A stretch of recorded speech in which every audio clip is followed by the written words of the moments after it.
I'm currently in Hutchinson. Um, so I think we are going to go on ahead and get started, and hopefully the Facebook Live will get started soon. So Zach, will you go ahead and introduce yourself and the Kansas Sierra Club, and then Yeah, I'll tell a little bit about CEP? sure. Good to be with everybody.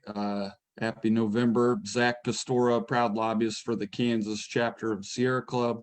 The Sierra Club, for those that don't know, is one of the oldest and largest environmental organizations across the country, and here in Kansas. We've been around for 40 years as a Kansas chapter, about 5,000 strong members-wise, and even more folks that join us on some of these important environmental topics like solar.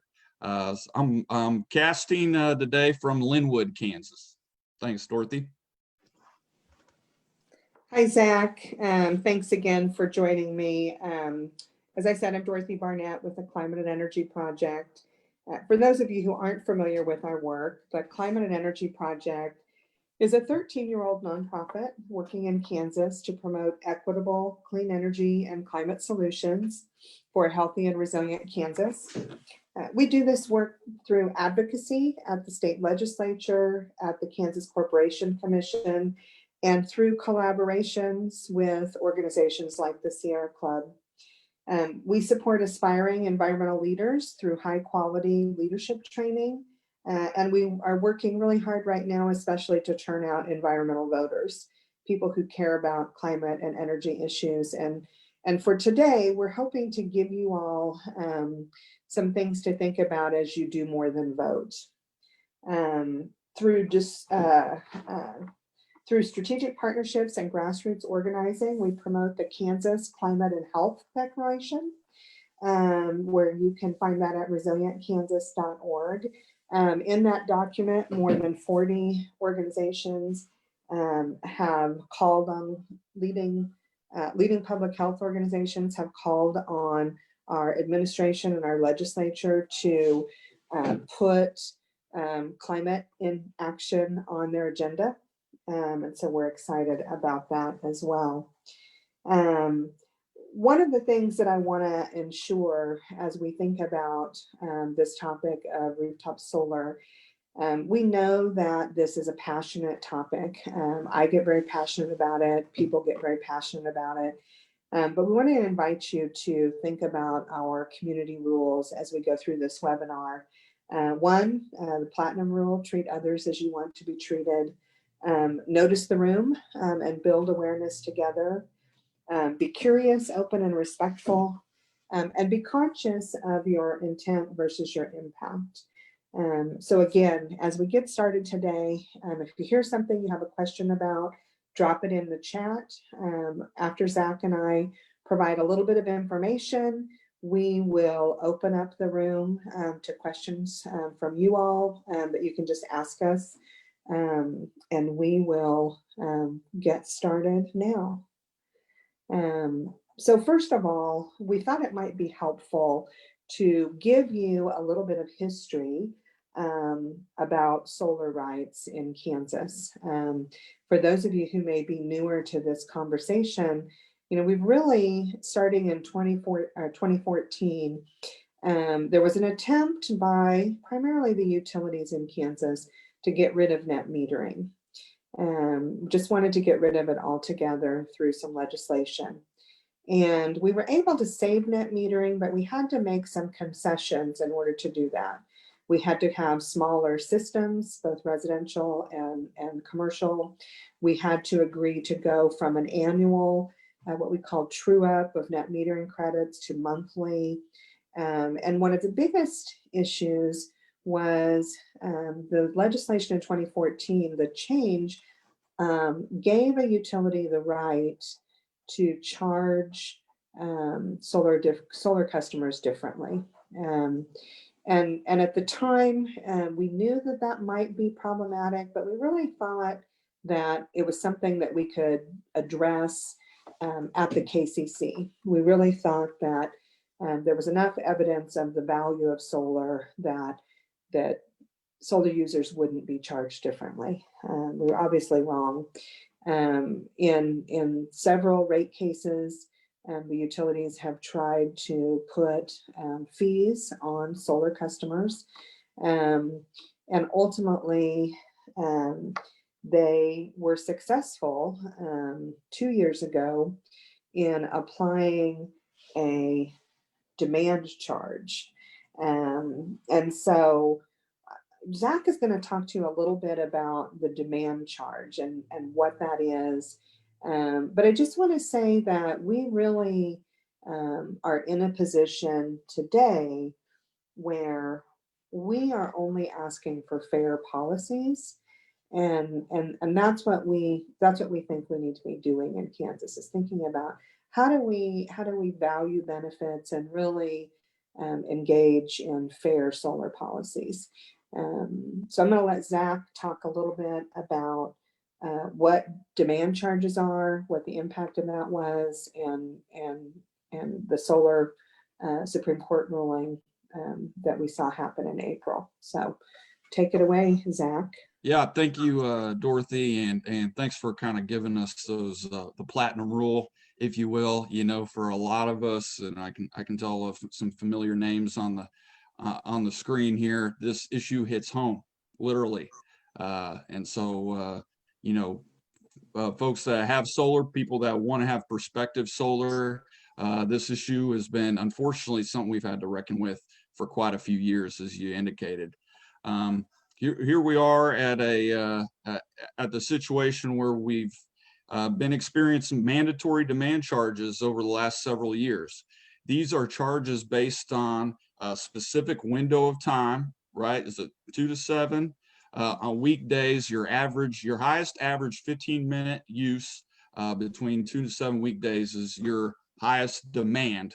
And then they bill that accordingly, $3 per kilowatt hour in the winter and $9 per kilowatt hour in the summer.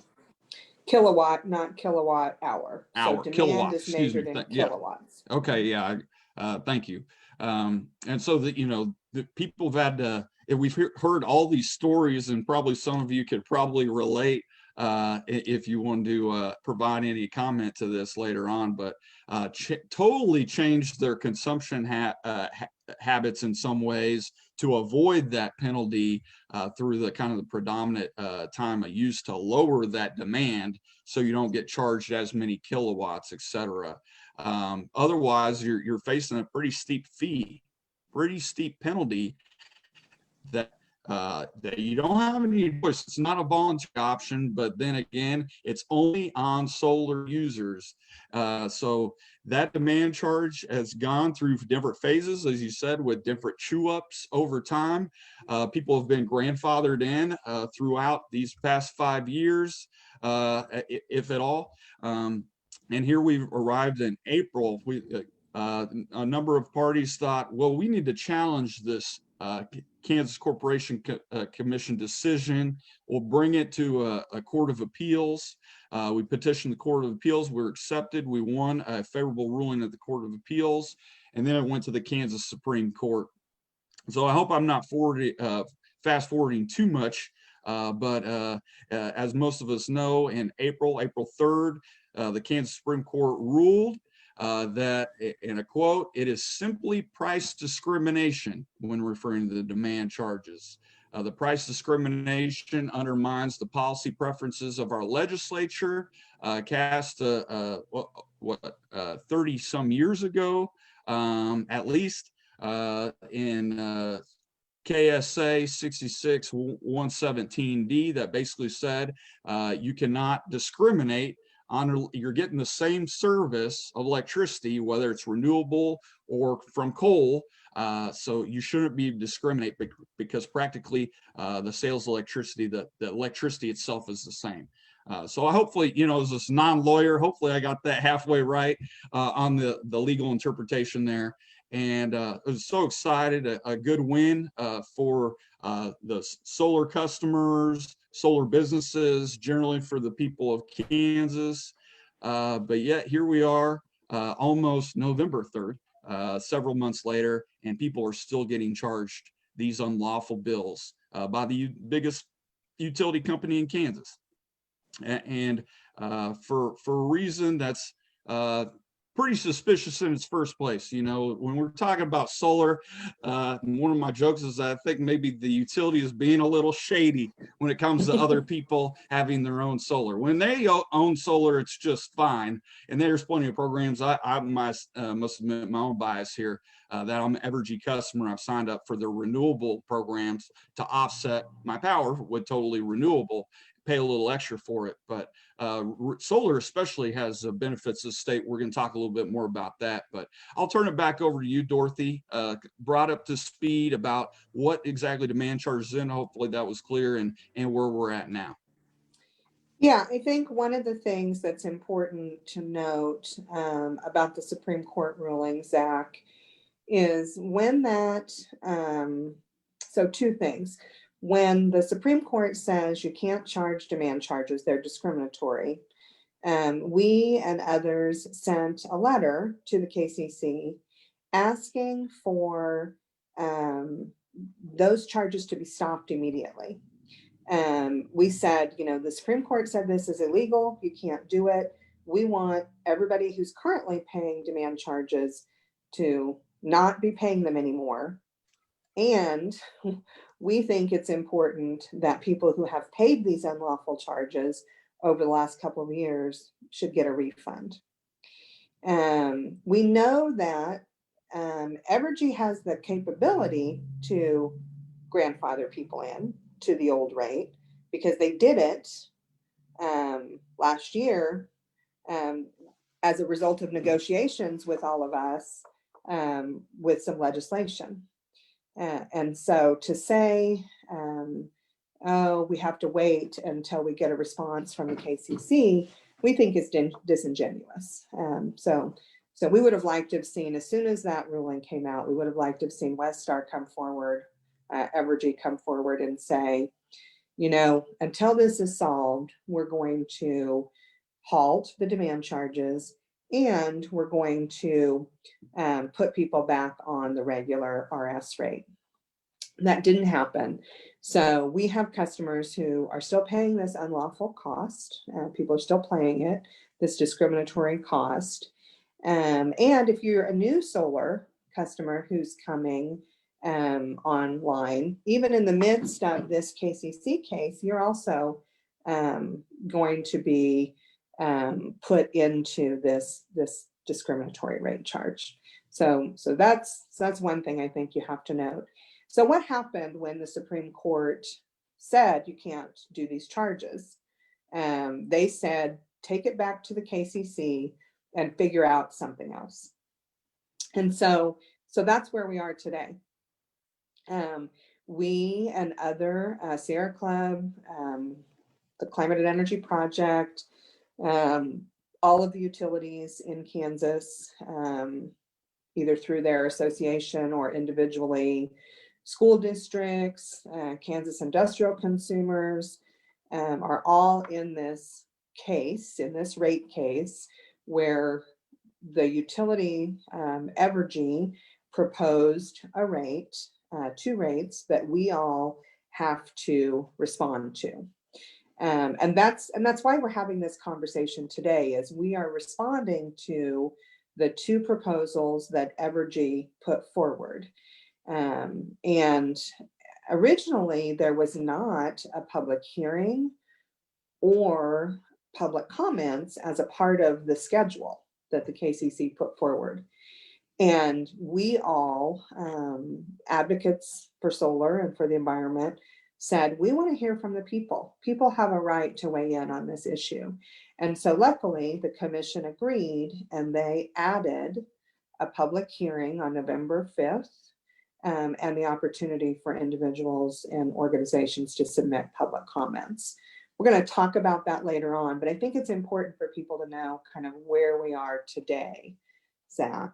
And so are there questions yet that we should answer about how we got to this place or where we are? Or do you think we can move on to kind of what are the proposals. Are there any questions yet?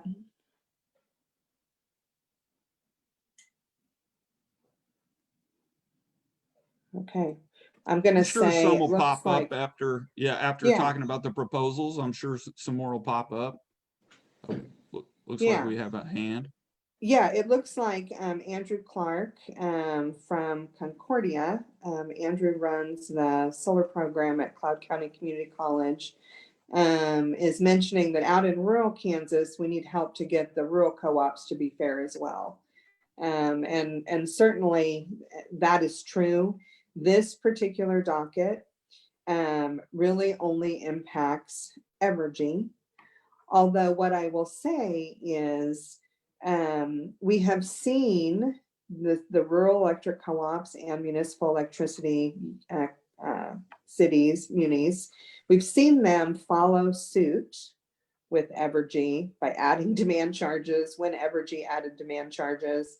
The way we interpret the Supreme Court ruling is that no one can charge discriminatory charges to customers, whether they're a co-op, whether they're a muni, or whether they're an investor-owned utility like Evergy. So I think, Andrew, you may see some movement on that depending upon what happens with this particular case. Other things? Let's see. Britton Stoll, for me, I have the option to use the old rate or the new rate with the demand charge. I chose the old rate because the demand charge would raise my bill. Our solar users required to use the demand rate, and they are, yes. And so that's part of what is considered discriminatory is as a Evergy customer, you're right, they have a pilot demand charge that you can opt into.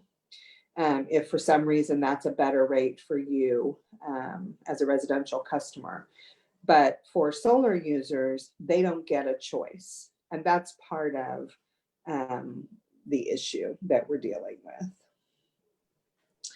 with. Let's see.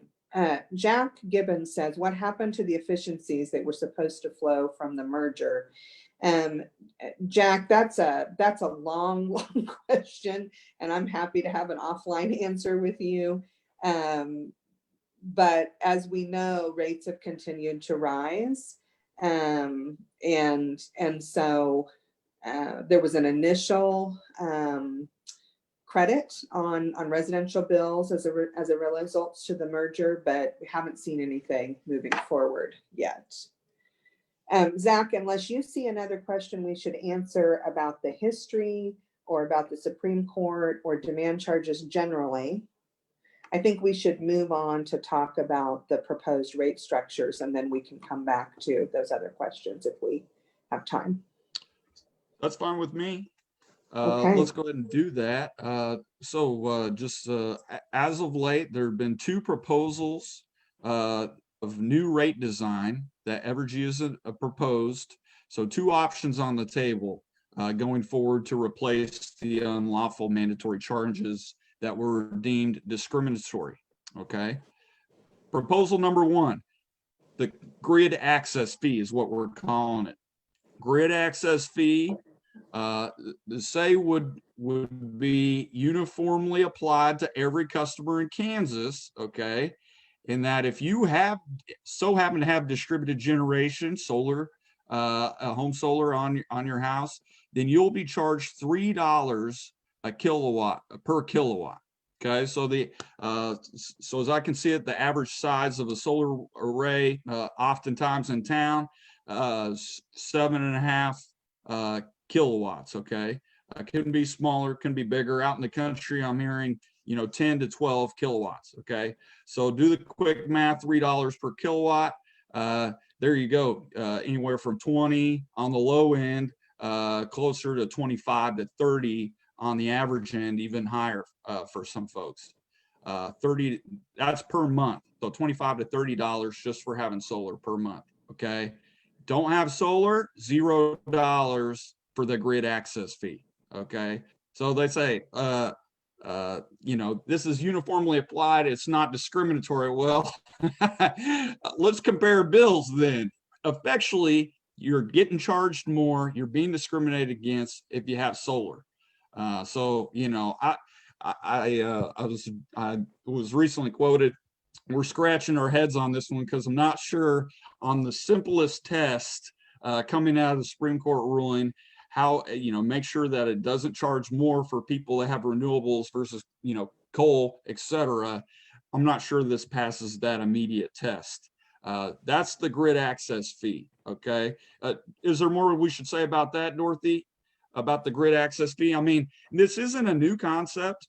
And there's other grid access fees that some of the municipal utilities, as I understand it, in the state have.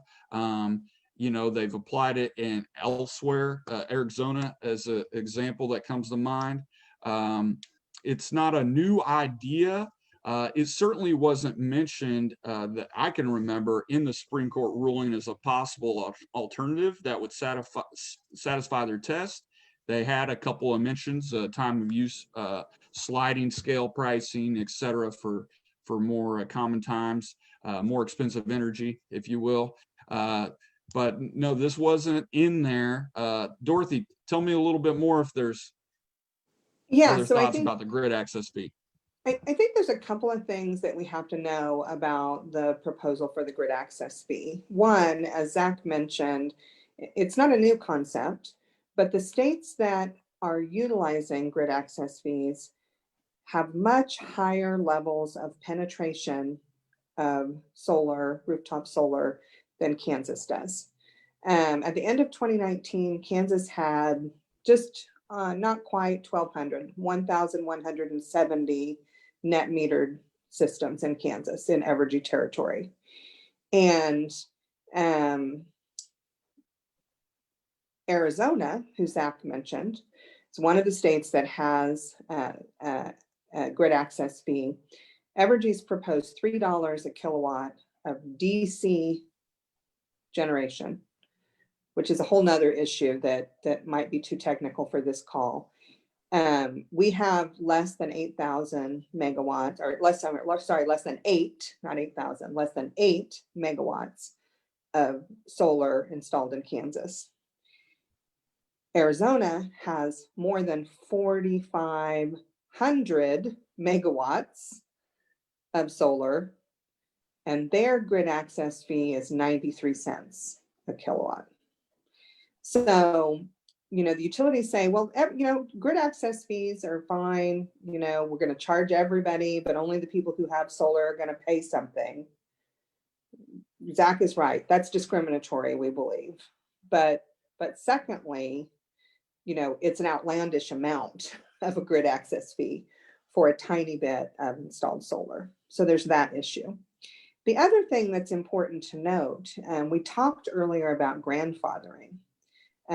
Throughout different times over the last 5 to 7 years, people have been grandfathered. When the law changed in 2014, if you already had a solar system, you got to go by the old rules. When we made an agreement to grandfather in people as early as 2018, you got to have that option. If the grid access fee moves forward, it says very clearly in Evergy's territory that everyone would go to that grid access fee. So those folks who are grandfathered would no longer be grandfathered for any reason. So I think that's an important distinction, because sometimes people think, well, I'm on the old rates, no big deal, it doesn't matter to me. Well, this time it does. This time everybody's going to be impacted. Any questions that folks have there online about the grid access fee? I think we answered Jerry's. How does $3 compare elsewhere? 93 cents, Arizona. $3 would be the highest of any state that has a grid access fee. So that. Bill Dorset, weren't we grandfathered? by the legislature instead of the KCC? If so, then will it take a law change? Actually, the grandfathering, the most recent grandfathering came from the KCC. The Evergy put in a new tariff to grandfather those customers. The original grandfathering was a part of the 2014 legislature. But we believe that with this grid access fee, if it is approved at the KCC, they don't have to ask the legislature to change it. They do say that it may take some changes to the net metering law, but I think that's kind of unclear at this point. Zach, any other questions or anything else you want to add on that? Yeah, just a comment, and thanks for everybody putting some of the prices and comments. Keep the comments coming, but something to keep in mind, and we can talk a little bit more about this at the right time. But solar users, in our view, shouldn't have to pay any more. If anything, they should be getting a little bit more incentive to expand solar in Kansas. So asking solar users to pay more for energy that they've already invested in on their own private accord, right? If I'm installing power that the utility it gets, that essentially goes down the line of my neighbor, they're paying me what, 2 cents a kilowatt for, but they're charging the neighbor what, 10, 11 cents or more. They're getting a heck of a deal as it is. And so if anything, and that we're just talking about the benefit to the utility and the electrical system. Don't get me started on all the benefits that solar has for economic development, for jobs, for community resiliency, the environmental benefit, right? We're not paying for this electricity to be shipped, mined out of the ground, shipped on rail all the way to Kansas from Wyoming. We're not talking about carbon emissions from solar panels. Don't get me started. Health effects. They should be really the utility. I don't work for the utility. Be happy to offer some cheap advice. Should be renting everybody's rooftop and getting that heck of a deal they're getting for retail electricity. So anyway, kind of side point there. There's a lot more to gain from solar than is the cost, if any cost, when all the accounting is done to other Kansans and et cetera. So I just want to say that any fee on solar, one is discriminatory, but it's just the wrong thing to do price wise. So one of the things that we had a question on is, have there been any studies? And what I would say is, in Kansas, the only study that's been done, that's been introduced into evidence of the KCC, is a utility study where the utilities purport that there is a cross subsidization, that people who don't have solar are subsidizing those who do.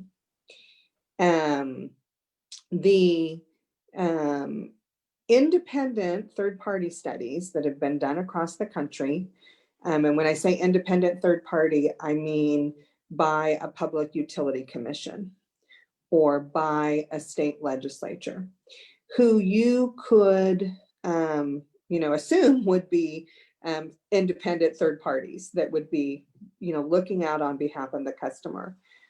All of those value of solar studies have indicated that there are actually more benefits, more net benefits to the entire state, to all the customers, than there are costs. And as Zach mentioned, those states that have done a value of solar study, they pay their solar producers more than just avoided cost for net metering, which is what we do in Kansas. So there have been some very wide-ranging value of solar studies. In Kansas, while we don't have a value of solar study, Some of you may recall that the state legislature commissioned a couple of studies to look at what would lower rates in Kansas. What could we be doing? What should we be doing? Well, the second study has about 8 pages of information on the Kansas solar industry. And if you're interested in it, we can drop it into the chat. Team, it's called part_3_ submitted by ACOM. And it's available on the KCC's website. So a lot of kind of hefty data and information and charts in that section of the study. I would turn your attention to what's on page 72 of the study. It's 74 on a PDF, but if you look at the page numbers, it's page 72. And in that, it says that the model suggests that current NEM rates, net energy metering rates, may have resulted in solar PV adopters, so people with solar, cross-subsidizing other ratepayers, particularly in the case of commercial and industrial customers. However, this largely depends on how distribution benefits are valued. And that goes back to what Zack said. You know, we're not looking at health benefits or environmental benefits or economic benefits or water saving benefits. All we're taking into account really are the costs to the utilities. And we're not really focusing on what the entire benefits of a robust solar industry could be in Kansas. So I invite you to take a look at that study and see what it says. Are there other questions about distributed generation that we need to answer before we go on and talk about the minimum bill? Am I seeing any there? I think we've mostly answered them. So let's talk about the second piece of the proposal by Evergy. And I think it's interesting, number one, that they've outlined 2 proposals. So essentially they say, well, here's what we want. We want this grid access fee, which, by the way, we're only charging $3.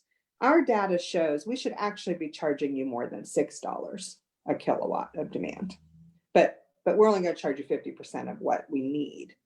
So there's that issue.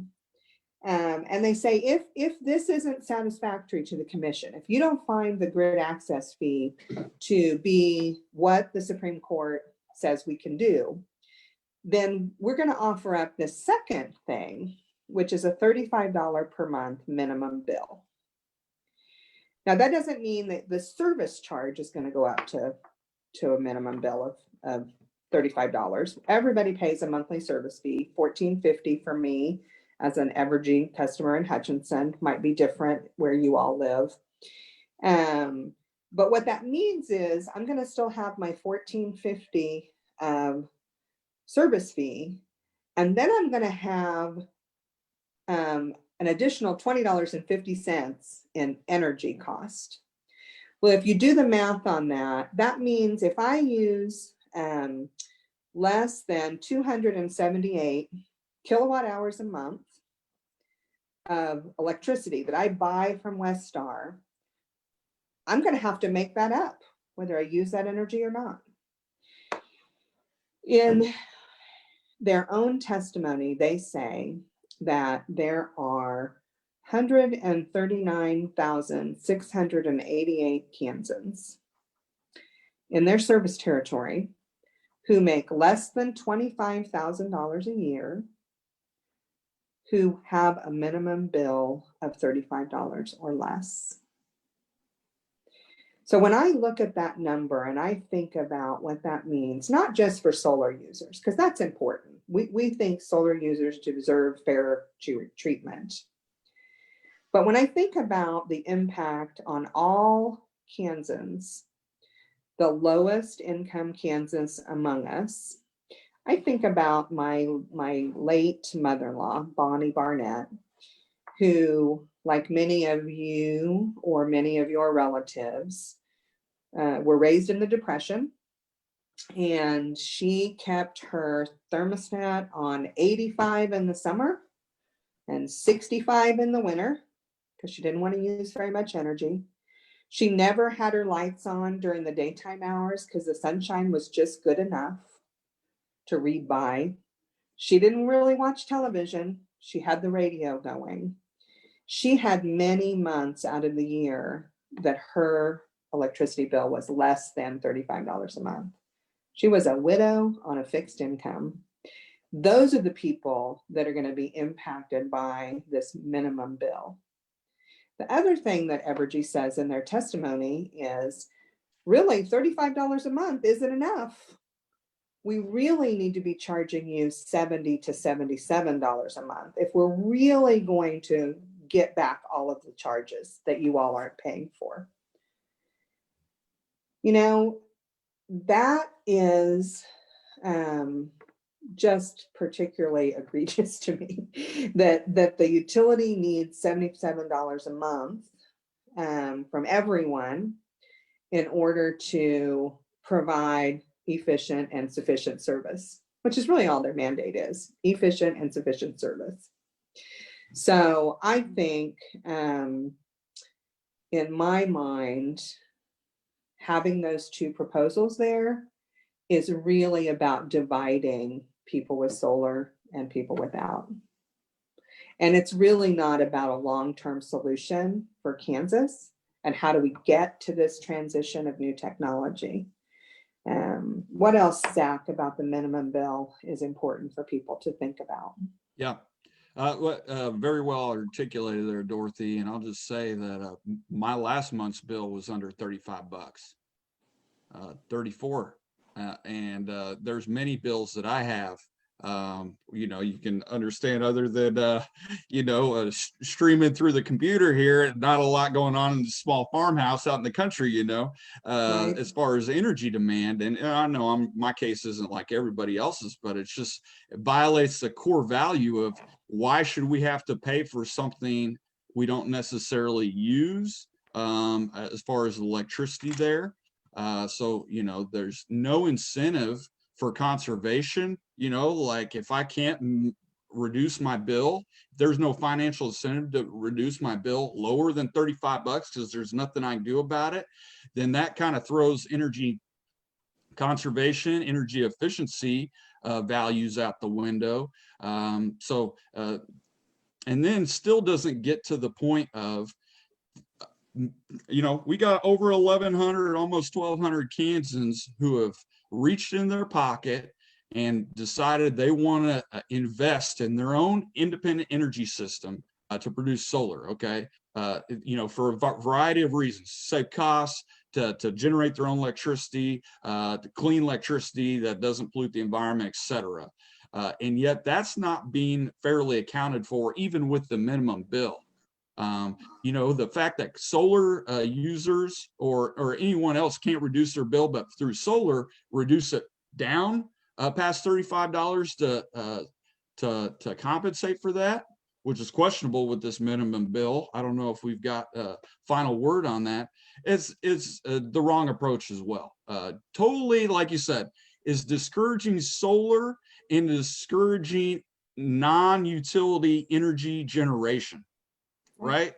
And what's wild about this, they don't have these policies on the Missouri side of the border. Right. You know, Right. Why can't we get the same treatment for their customers that are just over on the other side of the line? Where they actually, public policy wise, they've provided for solar rebates. So they encourage more solar. They got more jobs. Businesses want to do solar over in Missouri because it's got a better regulatory structure, et cetera. So can't we just have minimum parity for what the Evergy on over the state line is customers are paying versus Kansas? They don't have a minimum bill. As far as I can tell, they don't have a grid access fee, et cetera. There's more that we could do in Kansas because, hey, we got a better solar resource than Missouri does. So we take advantage of that. But those are just a few things that come to mind on the minimum bill. So I think what I'd like to do now, Zach, if you don't have anything else about the proposals, is I would like to do two things. One, I would like to remind you all, or tell you all if you don't realize it, that on November 5th at 6 p.m., the KCC is holding a virtual public hearing for everyone who has a thought about these proposals to be able to speak their mind to the commission. You have to sign up through a Zoom link in order to make the public comments live. If you want to do it that evening, you have to sign up. You can also do a written public comment, and we would encourage you all to do that. Those can be made through December 21st at 5 p.m. But it is so valuable for the commission to hear from people who have solar, people who don't, people who might have been considering going solar and now they're not. We would love it if everybody would sign up to tell the commission how they feel about this proposal. We're going to open up, we're going to add you all to our panelist room so that you can ask questions in person. We'll have you keep on mute and just raise your hand, and we'll call on you if you have a question. We'll also try to continue on down the list of questions that people have asked to try to get those questions answered as well. And so Alice Bean says, I was the first solar for Westar in 2009. Are you saying that I would now have to pay this fee as my grandfathering would be lost? Zach, do you want to take that? As far as I can tell, yes. Whether it's a grid access fee or the minimum bill, these rates would go into existence for everybody. As far as I can tell, all the grandfathering goes out the window, and these are new rates applied uniformly. Is that right? That is correct. And it actually says on page 8, line 15, line 16, the grid access charge would therefore vary across, no, that's not the right one. There's a place in this document, which I can't find right at the moment, that says we would need to move everyone to the same rate, and so there would not be any grandfathering. So yes, Alice, I'm afraid that is correct.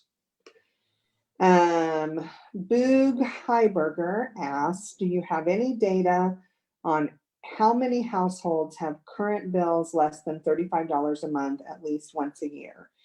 Boog, we do not have that data. The data that we have comes from Evergy's testimony that says they have 130, what is the number? I've lost it now. 130, I got to get back up to the top.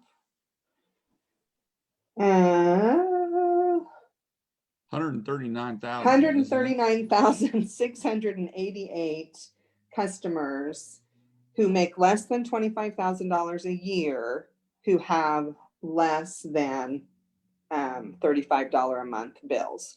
But you just heard Zach say he has some months that he doesn't have that bill. We have a staff person who has several months because she conserves a lot of energy where she doesn't have a $35 minimum bill. Plus you have all of the solar customers who have presumably at least 1 month. So, you know, I think you're talking about a fairly large number of Kansans who have at least 1 month.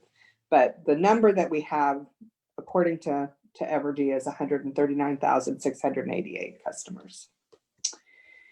Let's see. Ruth asked if solar actually benefits Evergy, why are they wanting to charge them more? Why are they wanting to discourage solar in Kansas? And I'm going to let you take that, Zach. Well, so this is a good question, curious question. As far as I can tell, though, this is Zach's speculation. The for-profit utility, investor-owned utility, gets a certain return on their investment, return on equity for all the investments that they make. Okay, in Kansas, it's generally about 8 to 9% return on equity. That's a great deal. It's more than my checking accounts getting right now in the bank. That's a significant invest. I mean, because they absorb risk, and so they put lots of money up to investment absorb risk. So that money that they get in return, they make money for their shareholders through investment. And if Kansans on their own goodwill are investing out of their own pocket to create electricity that they can manage, the utility can manage, that gets them out of the generation business. And generation of electricity has been their kind of tried and true model of energy service for a long time. And so they've invested millions, billions of dollars, and they get a return on that investment. That's good for shareholders. So that makes sense. The reason they want to try to minimize distributed generation, customer generation, is because that implicates or reduces their chance for further investment that they can make money off of. It's a money question. Is that fair? That is fair, but let's dig just a little bit deeper. So for 100 years, the utility business model has been utilities make money when they sell power. And when we had lots of big generating facilities, whether they're large coal plants, large gas plants, or even whether they're utility-sized wind plants or utility-scale solar plants. If the utility owns and operates those facilities, as Zach said, they earn a return on their investment. As more distributed generation has become both more cost-effective and more technically feasible, utilities are experiencing what some have referred to as the utility death spiral, where the entire business model is changing. Some utilities have embraced that changing business model, and they have figured a way to coexist with rooftop or distributed generation, whether they do it through time of use pricing that rewards people who generate their own power during peak demand times, whether they do it through subsidiaries that they are the ones who are putting rooftop solar, as Zach said, renting people's roofs, if you will, so that they can be the owners of the solar and get all the benefits. Some have really planned for this transition and thought about what does the long-term viability look like. Others have gone kicking and screaming. And I would say that's the position that we are in, that we are not planning for what we all know is coming. We all know this transition is upon us. We had a Clean Energy Business Council member once say, what if we let Evergy buy battery storage for every home that wanted to go solar? And the customer could be the one who invested in the solar array, and the utility could be the one who invested in the battery.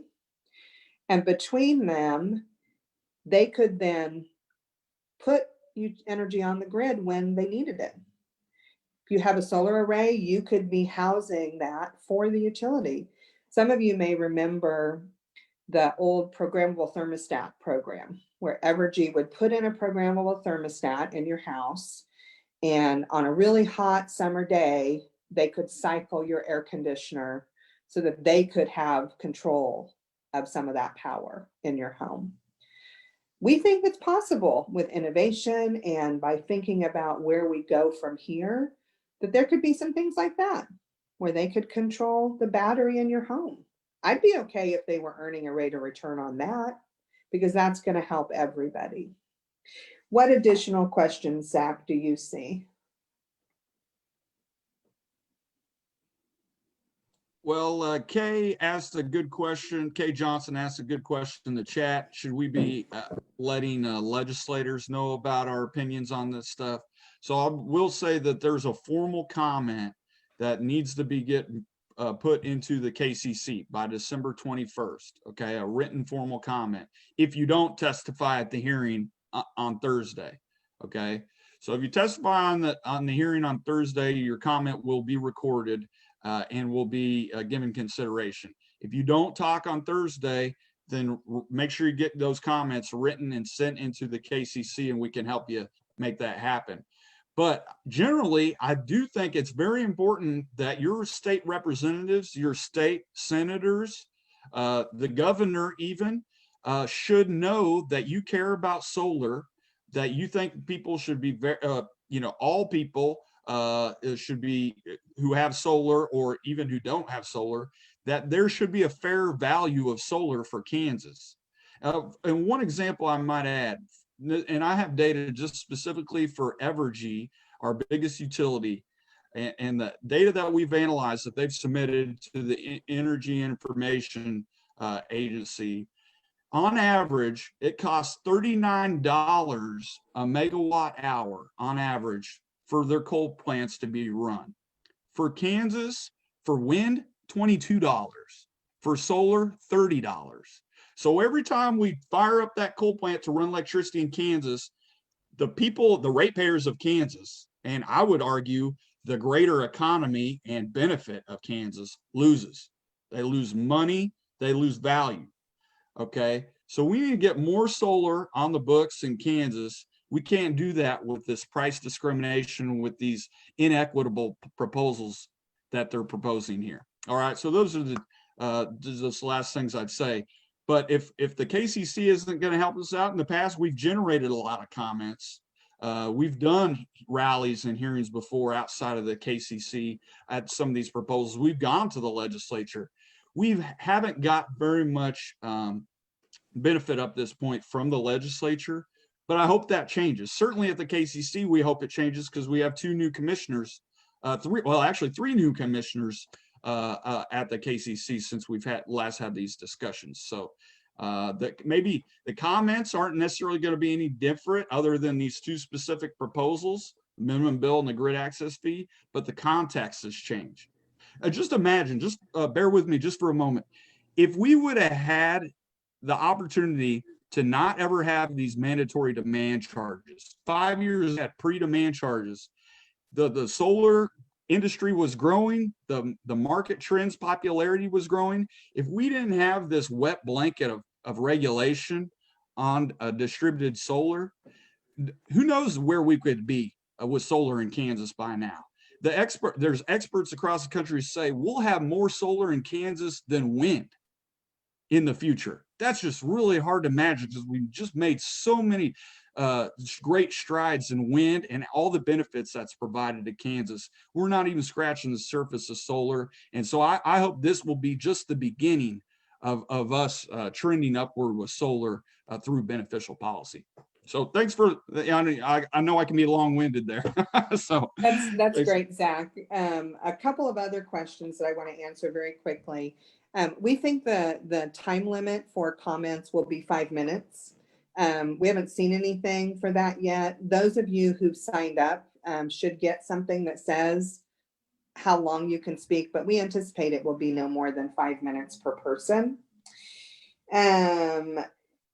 Evan wants to know if both of these proposals would end the peak demand charge. And it's our understanding that yes, you will no longer be demand charges. Everyone who's a residential customer would be required to either pay a $35 minimum bill, or if the commission should choose the grid access fee, they would be required to pay the grid access fee. I mentioned somebody was asking if that meant grandfathered, and I will tell you that that is on page 10, line 10 through 12, that says specifically under the grandfathered contingent on approval, the company would no longer offer service under the grandfathered DG rates or the three-part residential DG demand rate and remove all remaining customers to this new rate. So it's not unclear. Everybody would go to whatever new rate is selected. Julie asked, in addition to legislative issues, are you aware of municipal ordinances and or large HOA covenants that would also be barriers to homeowners who wish to invest in solar? And Julie, you've set me up perfectly for us to say, look for our next webinar, because there are additional barriers besides just this issue, just this rate case, that need to be addressed if we're ever going to fully take care of solar. So starting in mid-November, we're going to do a series of solar webinars on Tuesdays, tentatively Tuesdays at 10, where we will talk about that and other issues going on. Jerry asked, how many commissioners are there? We have 3 commissioners. 2 were appointed by Governor Kelly, that's Commissioner Duffy and Commissioner French. Commissioner Keen, K-E-E-N, was appointed by, can't remember if it was Brownback or Collier, but one of the 2. Collier. And Governor Collier. And he's been there the longest, obviously. And so that's what we have. And Andrew just started in July, and Susan Duffy just started in March. So they are new. Bill Dorset says it's important that by phone, it's important to note, and Bill, I want to get this in writing actually. Bill Dorset says that he contacted the KCC to ask them if you could do a oral comment on the 5th and also submit a public comment. He was told, yes, you could do both. I will tell you that on the website, it says you can do one or the other. So I would encourage us to do both, make a public testament comment on November 5th, and then also going ahead and submit a public comment. Zach, it's 1 o'clock. Do you have one sentence to wrap things up? And then I'll give just one final thing. I'll just encourage everybody. Thank you for joining this. Continue to spread the word, your friends and family. This issue is not just important for solar users, but everybody else. We needs to comment too.